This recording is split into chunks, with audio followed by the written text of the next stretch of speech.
You're listening to the Turn Autism Around podcast, episode number 113. I'm your host, Dr. Mary Barbera, and today I have a parent, Casey C., who is joining us to talk about her son's delays. He is not yet diagnosed. He is about to turn 2 years of age. Actually, by the time of this recording, he will be 2. But she has spent the last several months worried, waiting, and just really trying to put step-by-step processes in place. She has taken my toddler course, and as well as she has reviewed the transcript of my new book, Turn Autism Around.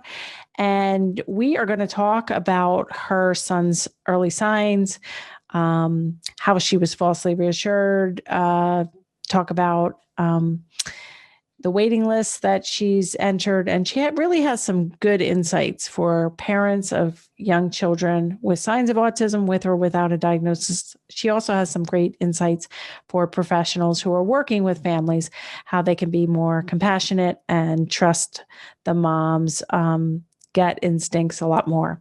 So let's get to this special interview with Casey.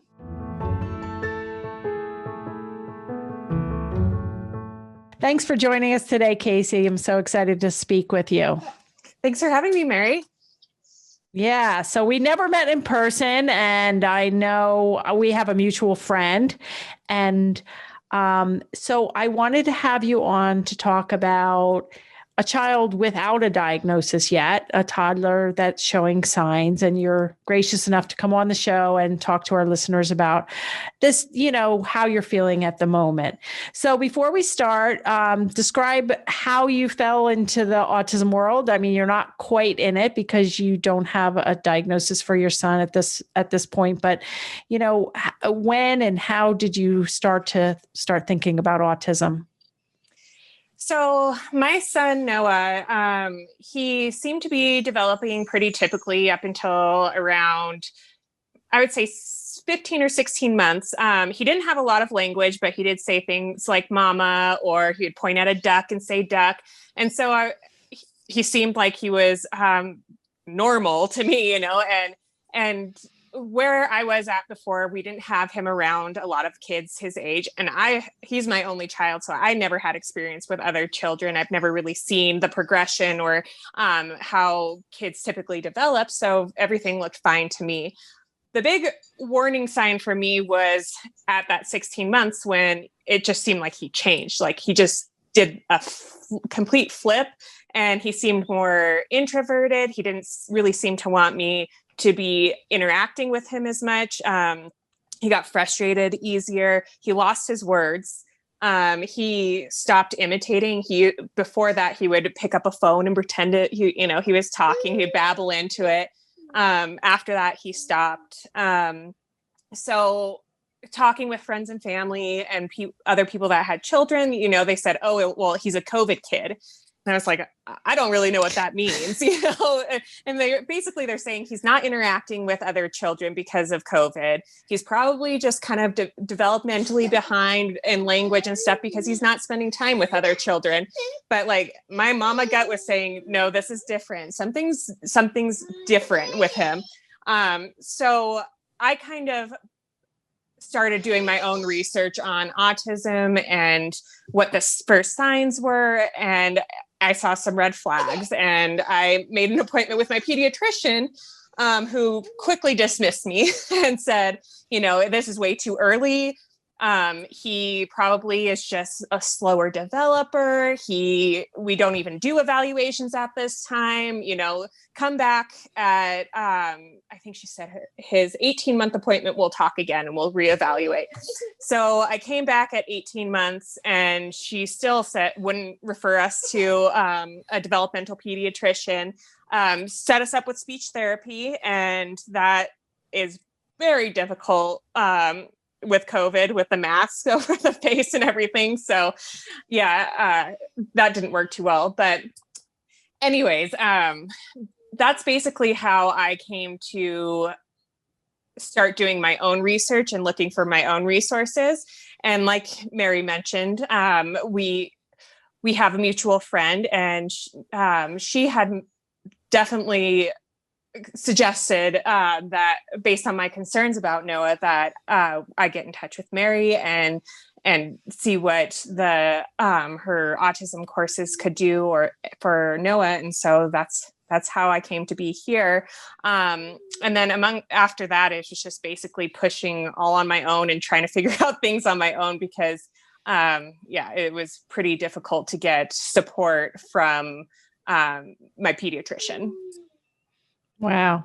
And are you on any wait lists? I know the waiting lists for, like you said, speech therapy. Now you have the masks and I do believe that COVID, in fact, in my new book, Turn Autism Around, we have the story of Drew, who he's in chapter 9, which is the advanced talking chapter. And he happens to be a brother of one of my former clients. And he stayed home from daycare for 3 months, and both his parents were working, and they were just turning off, whining and stuff by giving him an iPad for 3 months straight. And he did regress socially and language wise. And so I went over to evaluate him, and pretty much I thought it was a COVID kind of regression. And he went back to his daycare setting. And I just, in fact, got an email from his mom today and said that she got on a waiting list for speech therapy, but he was pretty much caught up at that point, that going back to daycare really helped. But in your situation, are you currently on wait lists? Yes. So since the initial appointment with my pediatrician at 16 months, I have made a move to a different state where they have different regulations. So I'm now in California, where they won't make a diagnosis of autism until 30 months. So Noah, really? right now, yeah, which I found out yesterday. I'm like, in the whole state? I guess so. I'm still doing a little bit more research on this, but I've been through the ringer just trying to get him simple services here, and mostly just early intervention stuff. And in the process, I got in touch with a caseworker who said that developmental pediatricians here typically don't even see a suspected autism case until they're 30 months old. That sounds really late for like a statewide kind of thing. I mean, yes, most kids don't get diagnosed until they're 4 or 5. That's the deal. But, you can start to do an MChat at 18-month visit. You can get a diagnosis at 18 months if you go to the right place and you get there quickly. But so the wait lists are extremely frustrating. Yeah, and just getting resources in place in general has seemed to be a struggle. I mean, not just here, but in Oregon, where I lived previously, I had a hard time getting early intervention set up for Noah. It's basically just, figuring it out on your own too. There's not any, from what I found, any sort of step-by-step guide on what do you do if you think that your kid needs early intervention, or how do you go about getting this stuff. So that alone has delayed everything so much, just trying to figure out how to get services in place. So, I'll be going to see a pediatrician tomorrow, actually, to see for sure about getting a referral to a developmental pediatrician so that we can see about getting a diagnosis. But as far as I know right now, it's not easy. Yeah. So it doesn't sound like you were in denial at all. You saw some regression, which is a sign, one of the red flags is a regression in language or in skills. So he used to point and then he stopped pointing. He used to have some words. He stopped doing words. In Lucas's case, he regressed and he started being picky or eater. He stopped sleeping. He got more and more addicted to his pacifier. So I was the one in denial when my husband first mentioned it. But how about other family members, were they in denial, or did they give you a hard time, or false reassurance like the pediatrician did?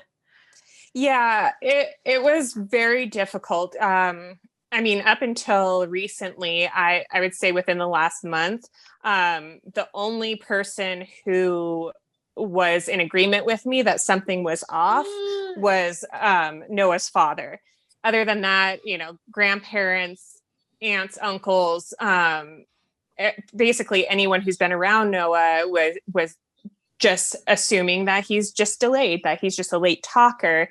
And without them having spent much significant time with him and really seeing what I was seeing, where I saw, okay, he used to be able to eat with a spoon and now he doesn't. Or he used to imitate me, now he doesn't. He used to have words, have skills, now they're gone.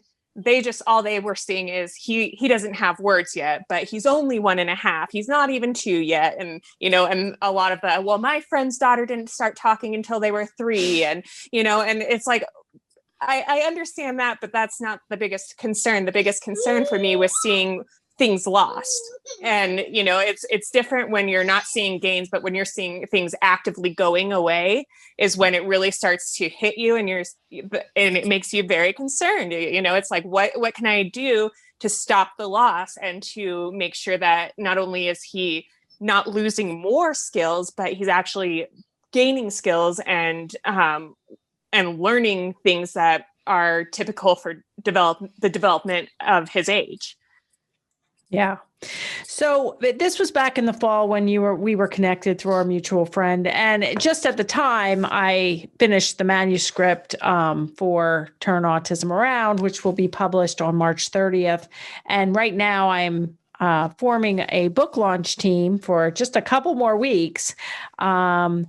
And all the information for pre-ordering, getting the bonuses, and joining our launch team are at turnautismaround.com. But once the book is launched on March 30th, then of course the book launch team will be closed. And so some of those pre-order bonuses will go away. So turnautismaround.com. But Casey is one of the few people, and I don't even know if there's another person in your situation with a child not diagnosed. You're worried about the child who was able to read the manuscript. So what kind of tips, and you also took the toddler online course. And so what kind of tips am I providing in the book as well as in the courses that have provided any guidance to you?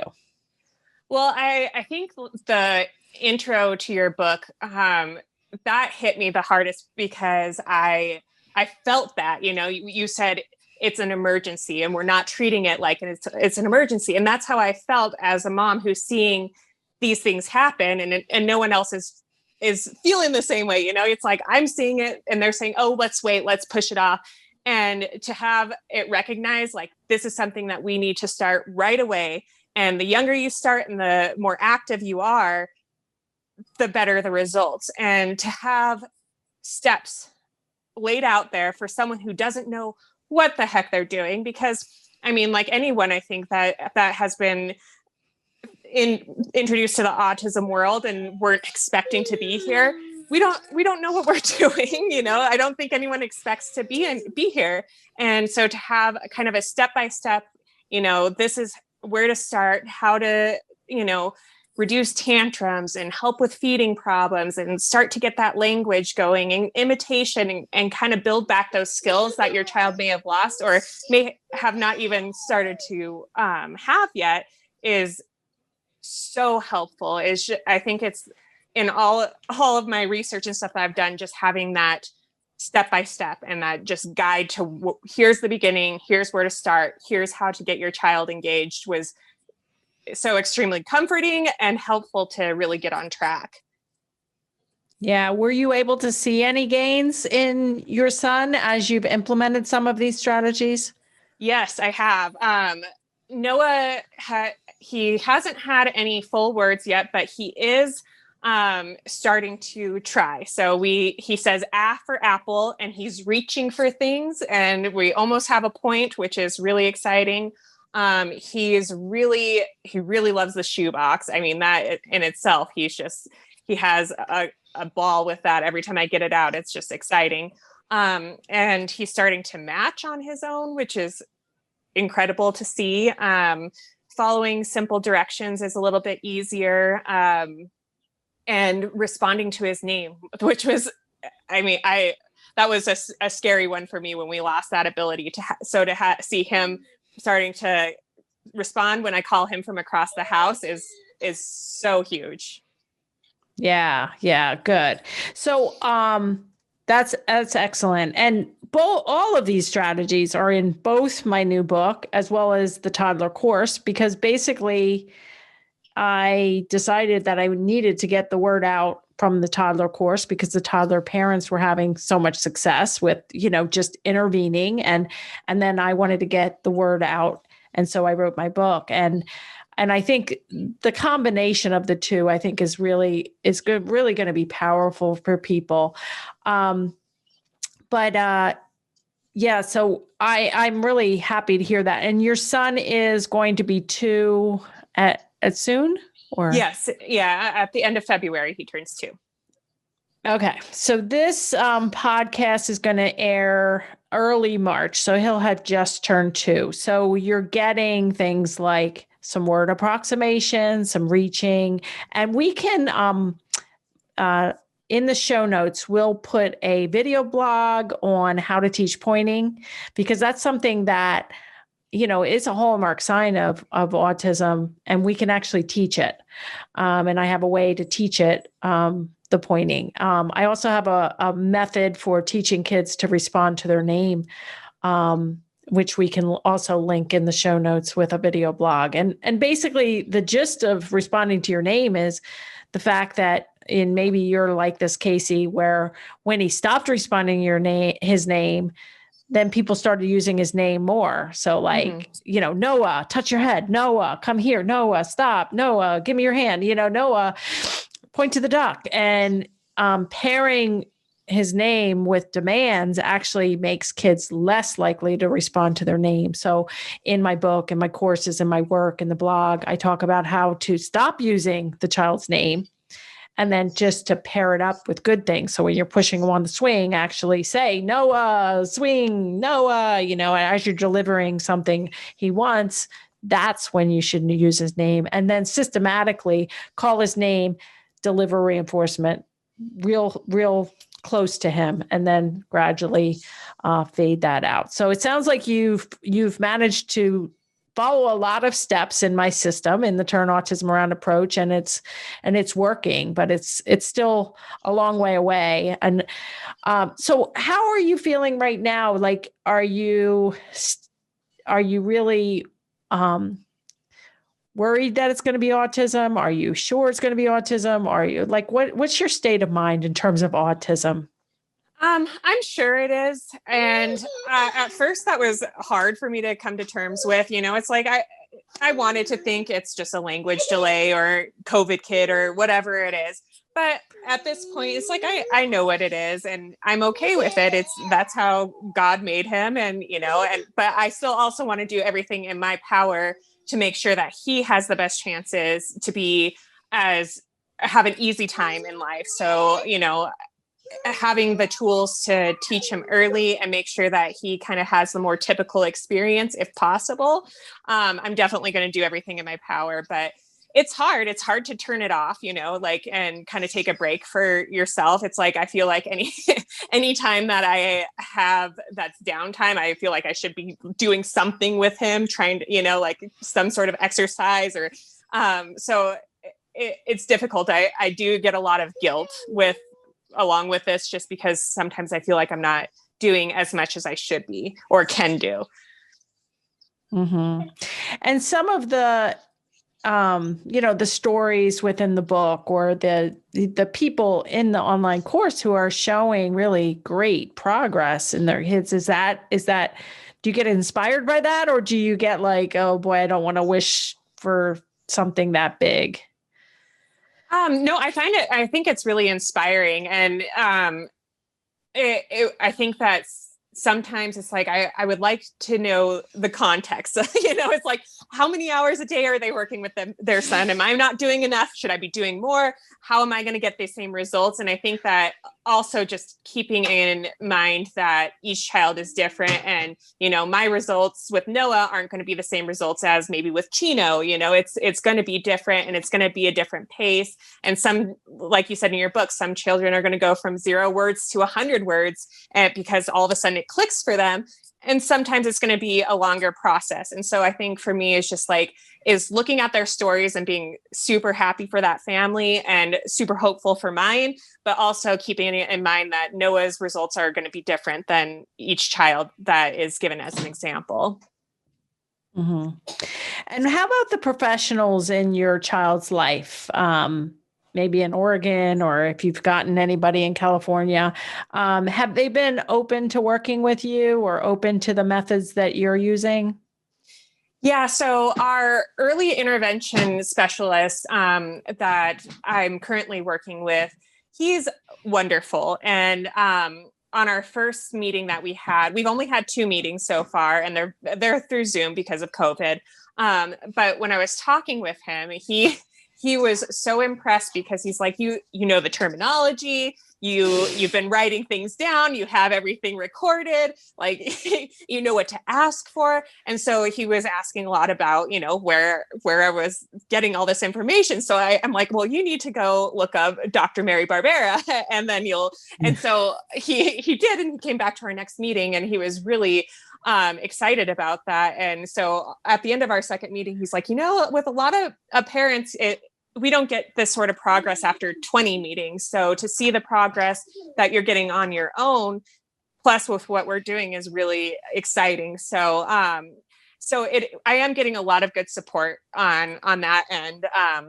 And he's very, very encouraging of what we're already doing, and also learning those techniques and why we do them and why they're working. So it's been really easy to integrate with the early intervention program. So it's been really nice.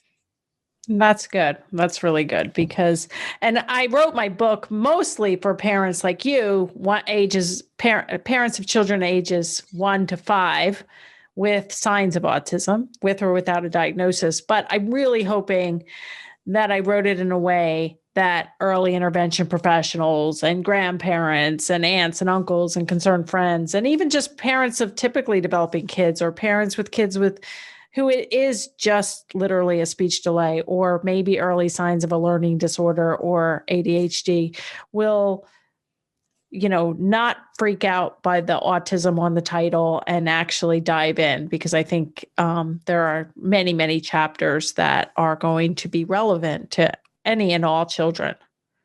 Yeah, and it's interesting that you say that too, because I actually got quite a bit of pushback from some of my family for even taking this course, because autism. And what I explained to him, I'm like, even from the first little bit of this book, even if I had a typically developing child, the tools that are in here can help any child that is struggling with, speech, eating, potty training, sleeping. It's things that can be implemented with any child. Yeah. Yeah. I say in the first chapter or 2 in a little box, it's right here. I have the book, page 15. So in the first chapter, it's the little box is called the A word. One thing you're going to have to get over is using the A word. The woman who suggested Lucas try ABA, even if he only had a speech delay, gave me the permission I needed to look into autism. The strategies outlined in this book should work when used by caregivers or professionals trying to help any young children with any social communication delays, sensory processing issues, severe tantrums, or those having difficulty with sleeping, eating, potty training, or going into the community. So if you've picked up this book and don't want to use or read the word autism, I get it, but keep reading, please. And, it's kind of a balance, because I am known in the autism world, and my techniques has shown to be really effective with kids on the spectrum. But I really wanted to, with this book, go back down the mountain and help the moms just like you, Casey, who are struggling, waiting, worrying. So I'm happy that you have found that the strategies in the book and in my online course are really helpful to somebody like you, because somebody like you is who I wrote the book for. Yeah. And I mean, just, I think that anyone who is unsure or just worried or doesn't want to sit around and wait. Like I think that's the biggest thing, is like when you start to notice those things and you don't want to wait, you want to have some sort of action. It's the perfect way to get started. And, worst case scenario, maybe your child does just have a speech delay, but then you'll have tools to get them caught up. So I think it's a fantastic way for parents who are worried just to get started. Right. Great. So, there are parents and professionals listening. We actually did a podcast listener survey, which I talked about in episode 109. And actually 70% are parents, on a lot of them with very young children. So if you're talking to the parents who have very young children, that are listening right now, what top 3 tips or advice would you give them? I think the first thing is, take the fear out of your situation. I was super afraid every time I think about autism, I was afraid of what Noah's life would look like in the future, of how our relationship was going to be going forward, how my day-to-day was going to look. And so for me, just taking that component out and just focusing on what can I do today to start making things easier, or helping him communicate better so it's not so frustrating, or what can we do to build our relationship to find that common bond that makes us feel good, that sort of thing. It was really helpful. And I think another thing is just start doing some research, or start doing something, sitting and waiting and hoping that some professional or your pediatrician or your speech therapist or whoever is going to do it for you is not going to work, because even if it wasn't COVID, maybe you get to see them once a week, and maybe that's in person. But the way things are right now, one Zoom meeting every 2 weeks is not going to get your child the resources that they need. So just really taking charge of the situation and making sure you're the one in control of it is really empowering, and kind of takes away some of that nervousness about how your child's development is going to go. Because when you know what you're going to do and you have a plan, it kind of makes it a little bit easier. And then for a third thing, maybe just taking some time to really process what it may be, and looking at, okay, so maybe autism is the worst case scenario in your mind. What does that look like for you? And, worst case scenario, what is it? And then from there you have that, and then say, okay, well, if that's the worst case scenario, then I can deal with it. I can do this. I can, make it better. And kind of taking, I guess, again, taking the fear out of the autism word, and just looking at it for what it is. Yeah, I know when Lucas got diagnosed and I was on the car ride home, I think this might be in my first book, but, when I'm driving home with my husband and Lucas is in the back seat and I'm crying and my husband's like saying things like he'll never go to college, he'll never get married, and all this, not things you should be saying, right? As you just got the diagnosis, and at that moment, Spencer, my other son, was only 18 months of age. And I'm like, we don't know that Spencer's going to get married, go to college, do any of these things. I mean, at that moment, I realized like all my expectations for how my future was going to look, or how my kids' futures were going to look, was really kind of a little silly and crazy, because you have no idea how your life's going to turn out. And all you can control is what you do today and tomorrow. And that future casting of how your life's going to look, I think just leads to, it could lead to all kinds of things, even if you don't have autism in your life. So, I kind of in that moment, like all my expectations of like living in the suburbs with, happily married with 2.5 kids went out the window. I'm like, you know what? We have no control on what's going to happen. So, this autism word or diagnosis is really, I like what you said about like not having the fear and not trying to think 20 years down the line when you have an 18-month-old. Let's just think about what he can do. Okay, he can't point anymore. He used to point. Okay, he can't point. Let's teach him to point. Or he's not responding to his name. He's not happy. He's not sleeping well. He's not, okay, what can we do to make his life better? And by extension, make your life better and make your relationship better, so that you can be positive and you can have hope that things are going to get better. And that my goal is for each child to reach his or her fullest potential. And that's a moving target. So once they get to this level, we keep moving up. And it's the same for my typically developing son as well. So I think you're in a good headspace for all of this. And I feel like you've learned a lot already just from taking my course, reading my book, and from all the other professionals that you've interacted with to this point as well. So speaking of professionals, there are quite a few professionals listening as well. So would you have anything to say to professionals, physicians, therapists? Most of my interactions have been pretty positive, and people have been supportive once I've gotten my services in place.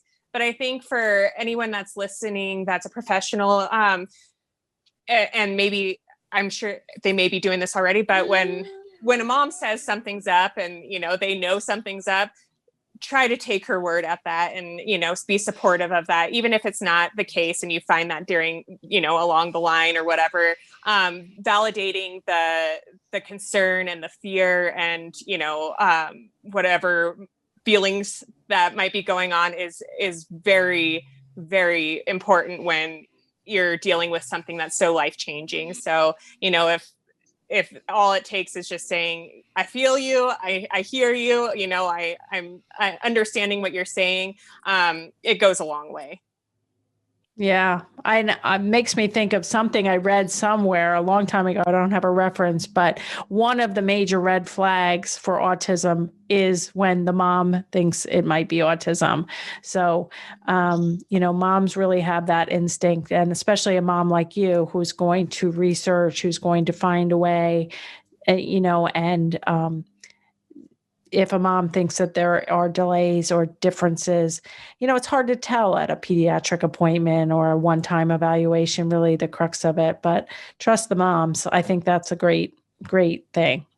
Okay. So I think this was a really nice interview in terms of, really speaking to the moms out there who are waiting and worrying and probably going to be entering officially the autism world, and that there's a lot you can do while you wait, while you're getting services. Like even when Noah gets services, that doesn't mean that your job is done and that you can, like you said, just hand him off to a professional who's going to remediate the situation, because especially with COVID, it relies on the parents a lot more even today than it did a year ago, which is unfortunate.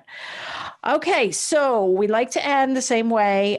Part of my podcast goals are for not just to help the kids, but for parents and professionals to be less stressed and lead happier lives. So do you have any self-care tips or stress management tools that you use?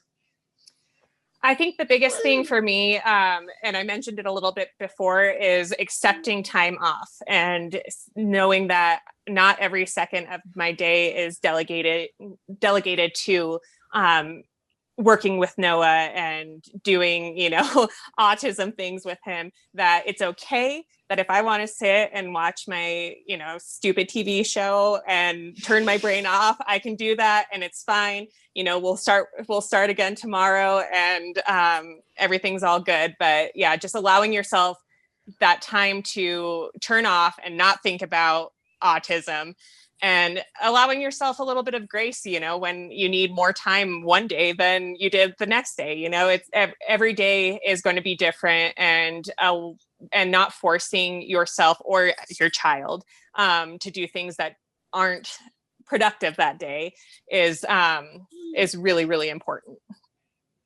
Yeah, I love that. Give yourself grace and, it takes some time for yourself, even if it is watching TV or somehow relaxing because, the days are long and especially working from home with a toddler and it's a lot of hours to try to engage your child. So being aware that every second of every day does not have to be learning time and mom on time to really make it sounds like you're doing really a great job advocating and teaching Noah, and I'm excited to see how he progresses over the next months and years. So thank you so much for sharing your story with us, Casey. I'm sure it's going to help a lot of people out there. So thank you very much. Thank you for everything, and thank you for access to the manuscript. Yeah. I think very soon. So this episode is going to air early March. So end of March, it's coming out. Go to turnautismaround.com for all the details. Get your book now. And it's an exciting time. So thanks so much, Casey, for your time.